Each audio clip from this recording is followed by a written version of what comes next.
మన ప్రధానమంత్రి నరేంద్ర మోడీ గారు కూడా అదే స్టేజ్ పైన ఉన్నారు. ఏ స్టేజ్ పైన అయితే ఐశ్వర్య రాయ్ గారు ఓపెన్ గా ఇలాంటి స్పీచ్ చేశారు. ఇప్పుడున్న సమయంలో పొలిటిక్స్ అని చెప్పి, రిలీజన్ అని చెప్పి, క్యాస్ట్ అని చెప్పి ఎక్కడైతే జనాలందరూ విడిపోతున్నారో అలాంటి స్టేజ్ పైన ఇలాంటి స్పీచ్ ఇవ్వడం ఎంతో గర్వంతో కూడిన విషయం. There is only one caste, the caste of humanity. There is only one religion, the religion of love. There is only one language, the language of the heart. మన భారతదేశంలో ఇలాంటి ఆలోచన ఉండడం ఎంతో ఇంపార్టెంట్.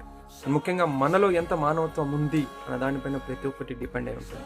ఆవిడ గారు చెప్పినట్టుగా there is only one caste which is caste of humanity, and there is only one religion that is religion of love, and there is only one language that is language of heart. అలాంటి మాటలు stage పైన చెప్పడానికి only confidence మాత్రం ఉంటే సరిపోదు. There should be A clear vision, clear thought, and there should be a spiritual depth in that person. దీనిపైన మీ అభిప్రాయం ఏంటో కమెంట్స్ ద్వారా తెలియజేయండి, అండ్ మీ ఫ్రెండ్స్ వరకు వీడియోని షేర్ చేయండి, అండ్ వీడియో ఇన్ఫర్మేటివ్ అనిపించింటే మన పేజ్ని ఫాలో కొట్టేయండి.